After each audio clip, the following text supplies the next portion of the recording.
Hello, welcome to my channel, welcome to my garage. This is Rick's Garage, and this is the tank as it is right now after applying the second phase of the paint process, which is the Nato Black. Now this took two 23-ounce bottles of paint to complete this this process.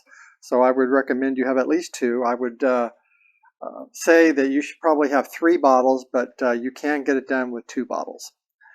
So we're going to be then going on to the next phase, which will be the olive drab. Now this is going to dry now for 24 hours, and then the third phase would be the olive drab, and then we move forward from there.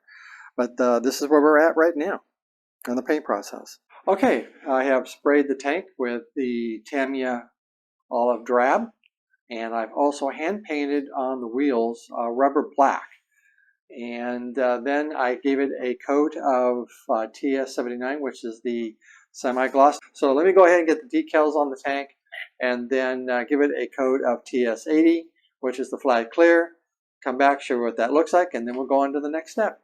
Okay, so while the tank is drying with the flat clear, I thought I would do some of the detail parts that are going to go onto the tank. What I've done so far on this is I've already applied the gray primer to it, and then I put on a coat of the Nato Black, and then I put on the same color green as the tank, which is the olive drab. And then I wanted to lighten this up a little bit, so I'm using Tamiya's JA Green XF13 to lighten this up a little bit. Okay, now the next thing I'm going to apply is the Tamiya Desert Yellow. And I'm going to put some of that on there, again, to kind of like give it a little bit more of a highlight to it.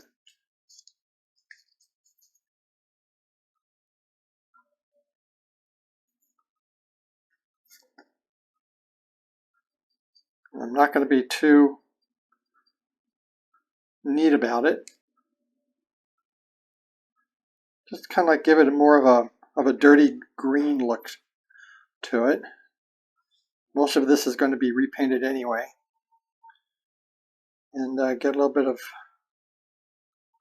paint into here. So anyway, we're going to get all this on. And I'm not trying to cover it completely. I just want to kind of like give it kind of a dirty look to it, and then blend it in.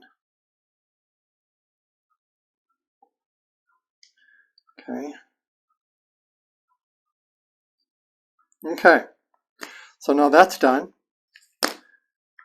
And the next thing that we want to do is to put on just a little bit of tan earth to put a little bit more of a contrast to it. And we're going to kind of like do this like a wash. You can see that it's going to be kind of a very light color to it. But you can see right away how it's starting to look a little grimy.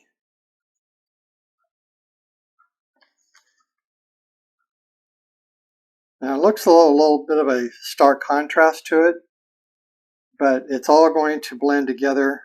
And if you think you got too much paint on it, you can always put a little bit of water on your brush. Try to tone it down a little bit.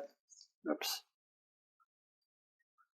And also spread it around a little bit more. Okay, a little bit more water. Okay, so we're going to let that dry, and we'll come back and we'll do the next step. Okay, now that it has a little bit of time to dry, I'm going to apply a little bit of polishing powder to this to give it like a metal look to it. You can see already that it's starting to look like a metal can. Just enough to kind of like highlight everything. As you can see, it's starting to give that kind of a metal shine to it. Okay, so now that we have that on there, what I'm going to do next is I'm going to spray a little bit of the Tamiya TS80 flat clear to protect the paint and the polishing before we go on to our next step. Okay, here's our gas can after it's all been dried. And we're going to now add some rust and some fuel stains to this. So I'm going to first use Ammo by MIG engine and fuel oil for the fuel stain. And then for the rust, it's going to be just a little light rust from Ammo by MIG as well. and add just a little bit of fuel stain, just around the opening of the fuel tank. Now normally I would put a little bit of odorless thinner on this, but I'm not going to do a lot of staining or spillage of fluid here around the cap. I'm going to zoom in just a little bit so we can see what we're doing. So I'm just going to put just a little bit up and around in this area here.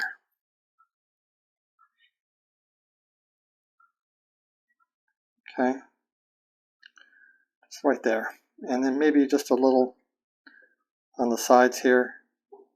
That's all I'm going to do. Just a tiny bit. Let that sit for a minute, and then I'm going to get the light rust, and using the same paintbrush, I'm going to dab just a little bit from the cap. Put just a little bit of rust around in here, like that. Now it looks a little stark, but it'll dry out and it'll dry darks. But I'm going to take a little bit of dry brushing here, kind of blend it in just a little bit.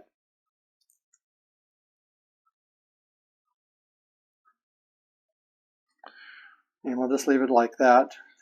And then if you think that's too much, you can take a little more of the fuel stain and just dab a little bit around that you think might be just a little bit too much rust.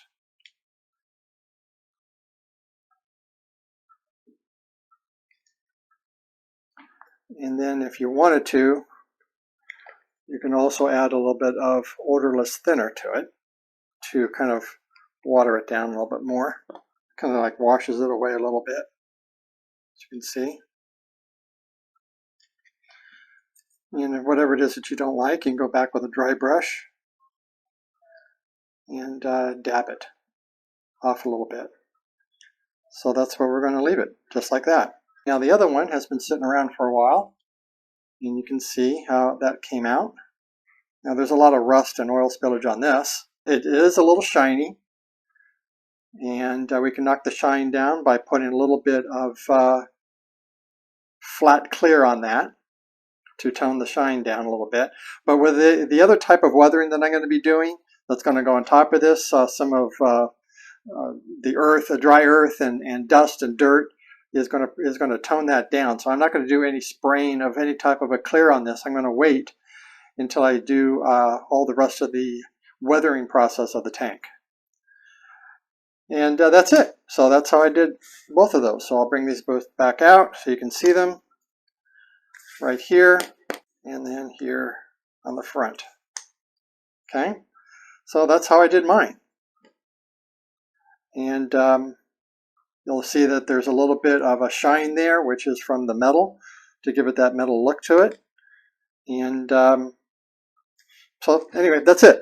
I might do a little bit more on this, as I said, as I go through the detailing process of grinding up the tank. May add a little bit more detail to this, but that's what they look like right now. And I'm also in the process of painting the other parts as well, and I'll show you how they came out as soon as I'm done with them. But anyway, on with the process. Okay, here's the tank with the decals on. I've gone ahead and also sprayed on a layer of TS80, which is the flat clear. I put on a couple of extra decals that you'll see on my version of this tank versus what you'll see on Andy's version. I decided to put on a couple of more decals, but I did not put on the large decal star on the turret. I felt that there was enough decals on the tank, and adding that star would just be a little bit too much. And you'll also notice too that I've been working on some of the gear that's going to be going on in the tank. This is we'll zoom in so you can see a little bit more clear, the tarp and a couple of the gas cans and an ammo box that came with the kit. That tarp is from Value Gear, and I'll be adding some more Value Gear items to the tank at the end of the build. But I just wanted to show you where we're currently at right now. I'm still working on that tarp, still need to get a little bit more detail in there. Right now it's just got the green and a little bit of dust coloring that I've applied to it. So that's where we're at, and we're about ready to go on to the next step, which is going to be more detailing and scratches and dirt and grime, and also getting the tracks on. And we're now ready to go on to our next step. Okay, I've gone ahead and did some more painting on the tank. After I applied the Nato green, I also applied some shading to the tank as outlined in Annie's video. I took 7 parts of FX62, which is the olive drab, which is the base color of the tank, and then I took 1 part of dark yellow FX60. And then I did some highlights. Now you probably can't see it on camera, but there are some highlights on the tank that shows different types of shading of green. After that, I then started the chipping process by adding the rust and a couple of other colors on there as outlined in Andy's video. So this is my version of the chipping of where we're at. I'll give you a 360 view of the tank. Now you'll notice I do not have the tracks on yet. I'm going to put the tracks on as the very last stage. As you're moving the tank around, doing all your painting and everything, it's a possibility that, at least I think there's a possibility that the tracks can come apart. So I want to make sure that that doesn't happen. And so the last thing I'm going to do is put the tracks on as the last, paint them up, glue the tracks together to that one last link, and then do all the painting and weathering as the last step.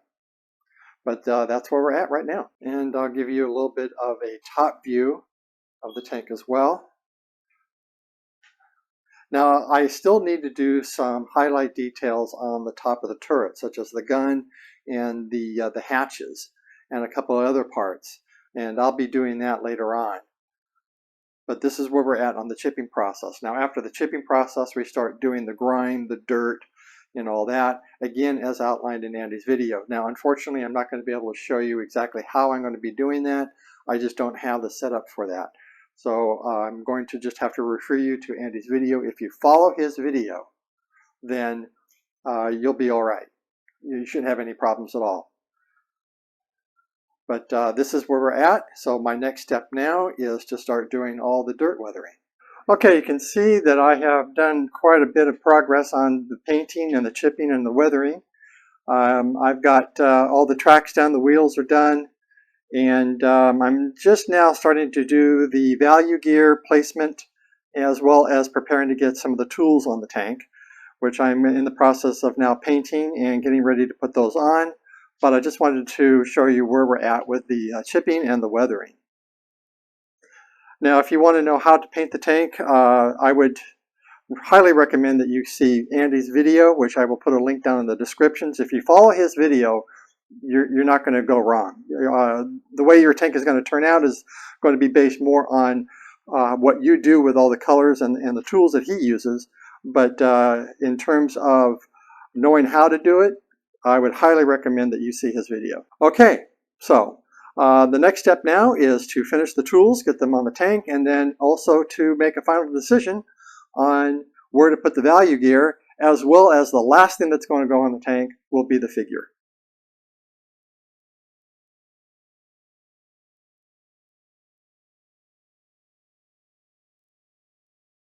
Okay, now is the time to start working on the tools, and I'm going to start on the sledgehammer, and I thought that I would try to show you how I'm going to paint this.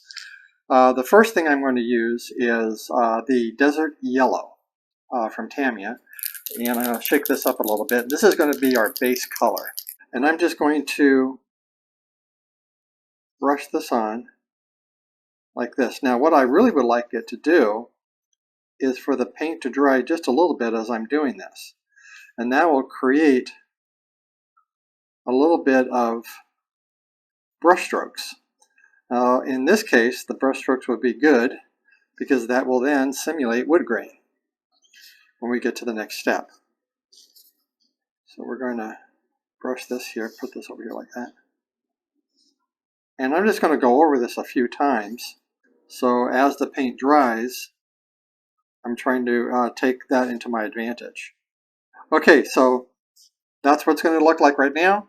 Well, I'm going to let that dry, and we'll come back and we'll do the next step. Okay, now that the wood grain has had a chance to dry, you can also see that I've gone ahead and painted the mallet and also this little secured piece down here. And we're going to be now using two different types of panel liner. We're going to use brown panel liner to start off with a wood grain, and then we're going to use a black panel liner to put some little shadowing and a little bit more definition into it. Put some brown panel liner on here. And you can see how the wood grain is starting to show through, like so. And then take a little bit of black panel liner while that is still wet and add a little bit of shadowing up around where the handle meets the mallet, and also down in this area here. And then take a little bit more of the brown panel liner, kind of blend that in a little bit.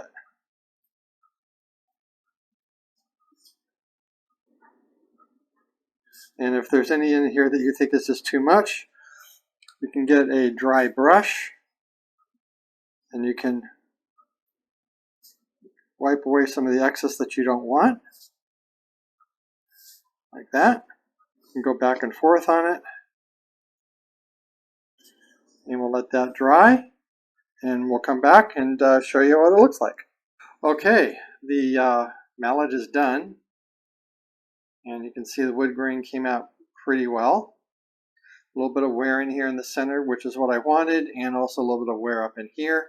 The mallet itself I painted in Nato black, which is a flat black, basically. So you can use either flat black or Nato black. And then to get the detail, the silvering that you see in the mallet, I used two different types of powders. I first used iron, which is from this company here. And from the same company, I also used steel. Now these two powders I bought from Andy's website, and I'll put a link down in the descriptions below. Now these are very popular. They don't last long on his website. Once he gets them in, he sells out almost immediately. So if you try to buy these and they're sold out and you really want them, I would highly advise that you put your name and email address in his site so that you could be notified when they're back in stock.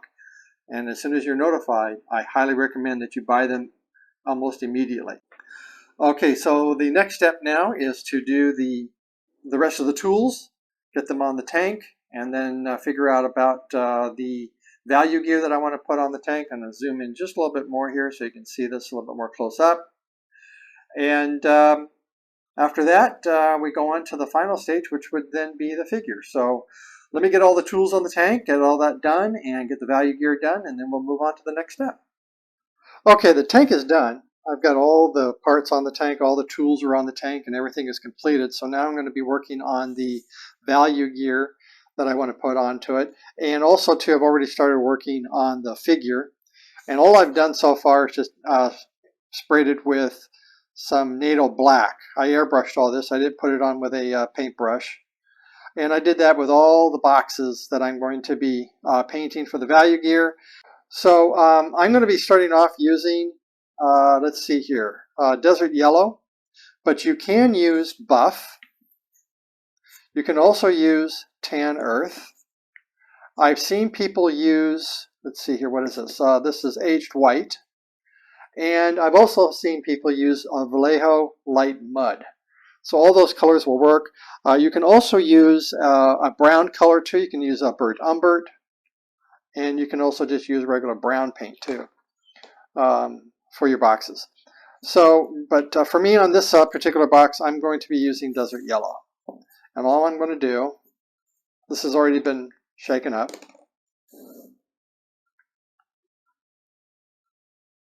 Now you'll notice it's going on just a little light,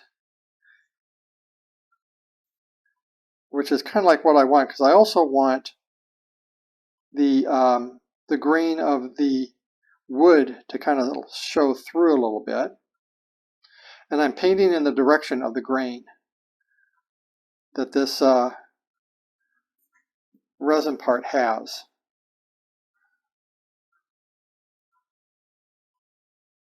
And I'm not going to go too heavy on it.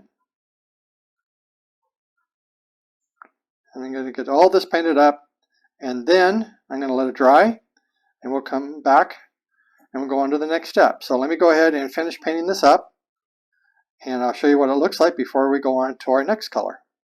Okay, so this is all dry, and I'm painting a little bit on the bottom only because where this is going to go on the shelf or on the ledge, it's going to show just a little bit of the bottom part.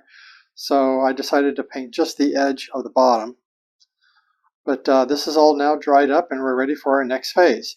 And we're going to be using Burnt Umber as our next color. It's a very watered down version. What you want is a wash. So I just watered it down. A little even more water. And you want to do a wash over the entire part, the entire box. And you can see how it's starting to show the wood grain there. You just want to wash.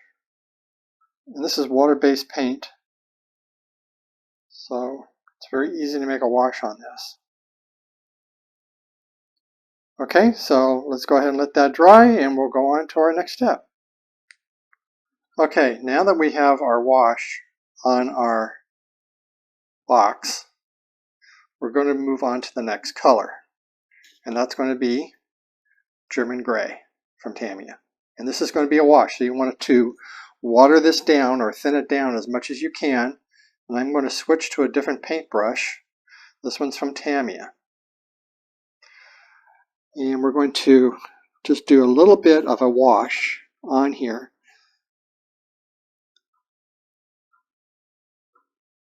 Just enough to get just a little bit of a shadowing on there. Don't know if the camera's really picking that up or not, but trust me, it's going on. And you don't want too much of it, just enough to bring out some shadowing and wear and tear. And if your resin part has any cracks in it in terms of additional detail, you also want to apply the resin to that as well. So you can see that the German Gray kind of brings out some of those details. Also, if your box has any type of nail holes, you also want to get those as well. And this has a strap that's coming down, so I want to add a little bit of shadowing to that, as well as up and around and underneath the rope. Hopefully the camera is picking all this up. Now if your wash gets a little bit too light, you can just dab your paintbrush into your bottle and then add a little bit to your thinner before you apply it to your box, because it's better to be too light than it is to be too dark. So we're just going to go all through this. So let me go ahead and get all this down, and we'll come back. We'll go on to the next color stage.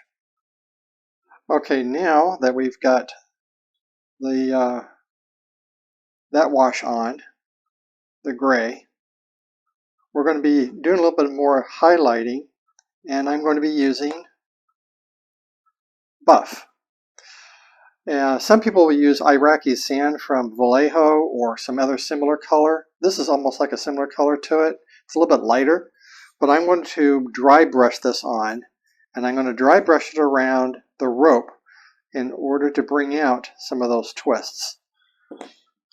So when dry brushing, what you want to do is you want to get just a very little bit of paint on your paintbrush, like that, and then you want to wipe it onto a towel where you almost got it all off. And then you want to take your box here and you want to slowly brush it on in order to get some of the details of the twists in the rope to come out. And this might take a little time, so don't rush it. And you can see that the twists are starting to appear. We're going to bring those out a little bit more later on. Now the other thing that you can do too, in order to simulate wear and tear on the box, is to do a little bit on the sides or on the edges of the box to bring out a little bit more contrast. So the box has sort of like been, beat up a little bit. And on a tank, you can pretty well guarantee that these have been thrown around quite a lot. The camera might not be picking this up right away, but you should still be able to see a little bit of that contrast showing through. Don't be in a hurry to want to see it, because if you put too much on, it will be a lot harder to tone that down. So you just want to take just a little bit, apply it to the edge. The paintbrush that I'm using from Tamiya, or the other way around, is this one. And where I got these paintbrushes, I got them off of Amazon. I will put a link in the descriptions on where I got them. So you can see how a little bit of that wear and tear, particularly down here in the corner, is starting to come out. And that's what you want. You want to make this look like it's seen some action, for lack of a better term. Okay, so let me go ahead and get this done. We'll come back, show you what it looks like, and we'll go on to the next step. Okay, now what we want to do, after we've got all that done, is we want to add a little bit of Vallejo aged white. And we want it to go over just the edges and also around the rope to bring that out. And I'm not going to really dilute this very much. I am going to just use a very little bit on my brush to bring it out. So we're going to use a very small brush, and this is the brush that we're going to be using. This one right here, very, very small, and we're just going to go over very carefully all of the twists, the raised areas of the rope, kind of bring that out a little bit. This is going to look a little bit of a contrast, but we're going to solve that with the next step. Go over here on the other one. Now again, this is going to look a little contrasty, but we got a couple other things that we're going to be doing to kind of blend all this together. So let me get this on, and we'll come back and I'll show you that step. Okay, now our next step is to blend all this together. You can see how much of a contrast that all is. We're going to take some Vallejo smoke and we're going to water that down quite a bit and make it into a wash. So we can kind of blend this all together.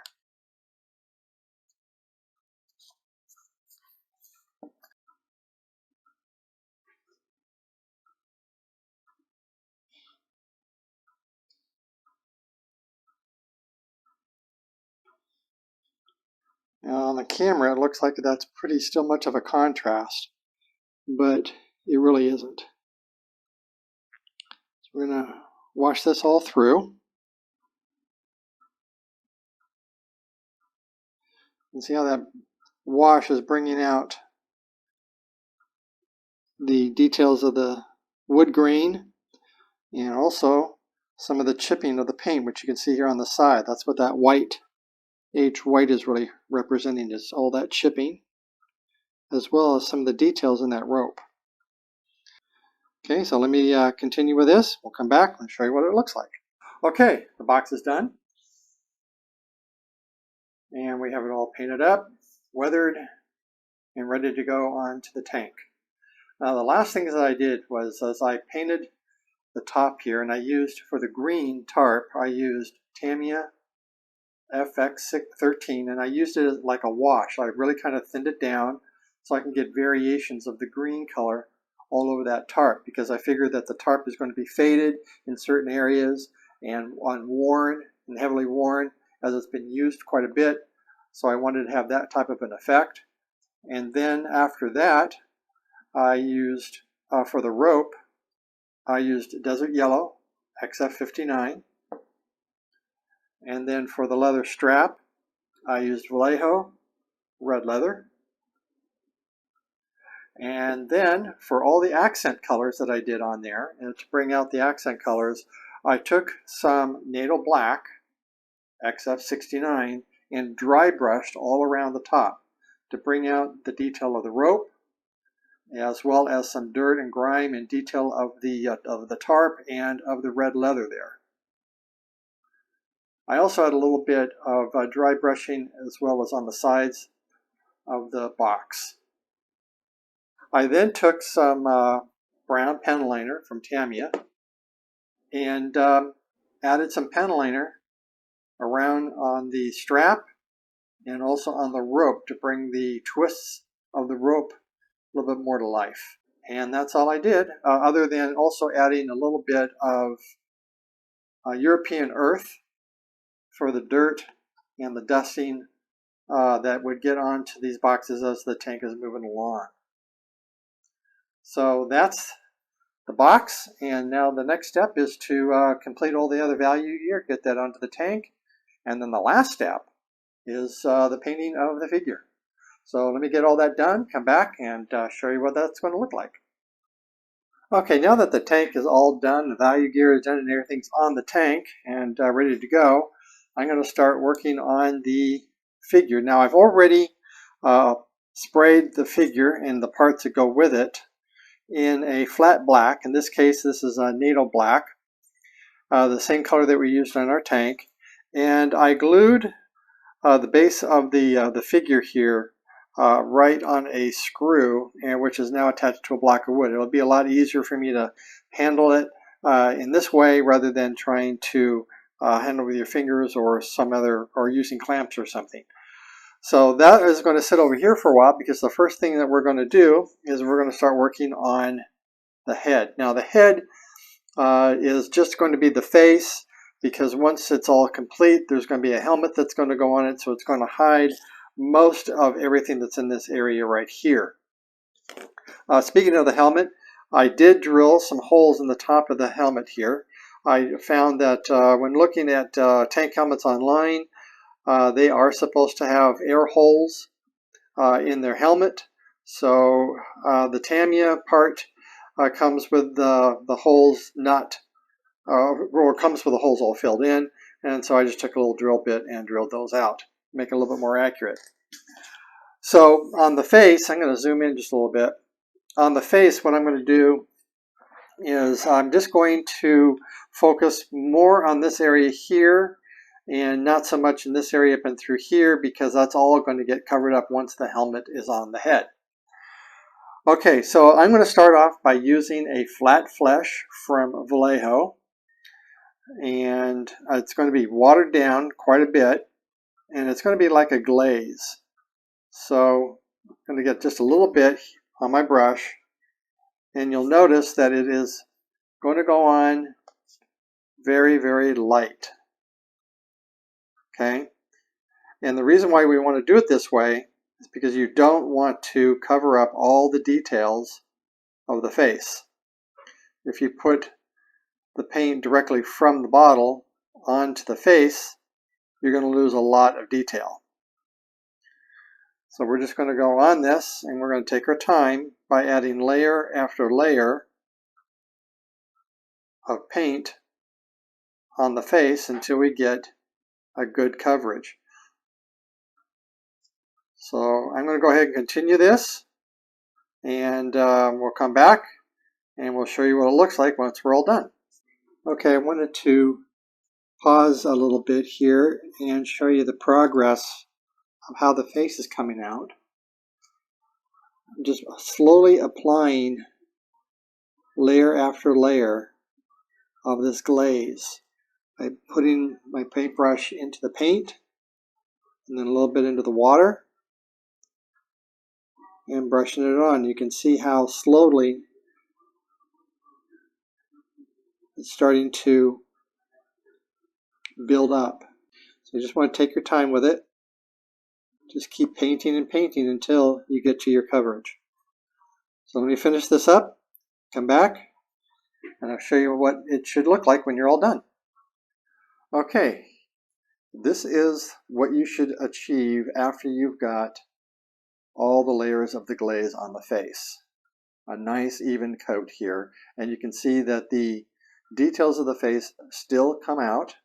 You got the eyes, the eyebrows, the lips, the nose, around the cheekbones, and so forth. So that's what you're trying to achieve with all those layers of the glaze that you've put on. One thing I want to also mention is that I am following a particular YouTube video on how to paint figures. I think it's a really great video to follow, particularly for me who's never done a figure before. And I've watched a lot of videos online, and all of them are pretty good. But I thought that this one particular one from SprewsNBrews, which I will put a link in the descriptions below, on how to paint a figure is excellent. But he's got quite other videos on there on how to paint figures, and I highly recommend that you check them all out. So I just want to make sure I give credit where credit is due. And again, I'm following the SprewsNBrews YouTube channel video on how to paint this figure. So the next thing that we're going to apply is a rust wash from Vallejo. It's a light rust wash, and what we're going to do is that we're just going to lightly cover the face, and it's going to look like he's been in the sun way too long. It looks like he's going to have a sunburn, and we're going to just very lightly go over the face with this. Now don't worry about it looking too red or too orangey, because we're going to take care of that in the next step. But the first thing that we want to do is bring out the details of the face.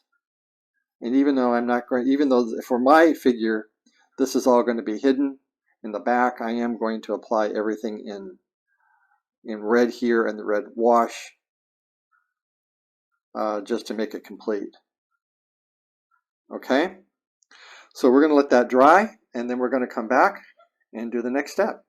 Okay, now that our wash is done, I went ahead and also added the eyes. I used Vallejo medium blue for that. I know it looks a little stargazed, like he's the deer in the headlight look, but it's going to get better once we go on with our additional processes. The next step we're going to do is we're going to take our light flesh again, and we're going to apply it to the side of the face and all the raised areas, avoiding the mouth, the nose, the eyes, and so on.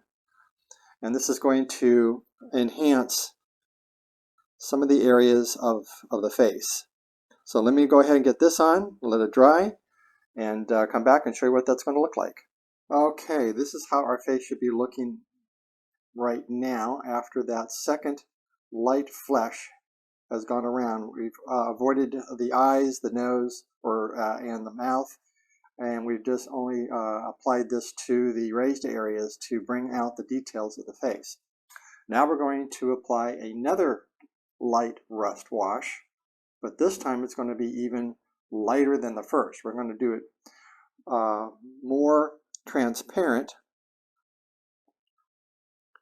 and if it pools in areas that you don't like, you can always take a dry brush and soak up some of the areas that might be pooling. So I'm going to get this on and wait for it to dry, come back, show what it looks like, and then go on to the next step. Okay, this is our face as it is right now, right after that really super light wash that we did. And our next step is to apply a little bit of an unshaven face. That's going to require some close-up work that I need to do off camera, because I'm going to need my magnifying glass to do that, but I'm going to be using tan earth. So let me get that on the face and come back and show you what that looks like. Okay, here's our face now with the unshaven look to it, and that's basically the look that you want. You don't want to go too heavy on it, but you do want to have some sort of a evidence that he hasn't shaved in a few days.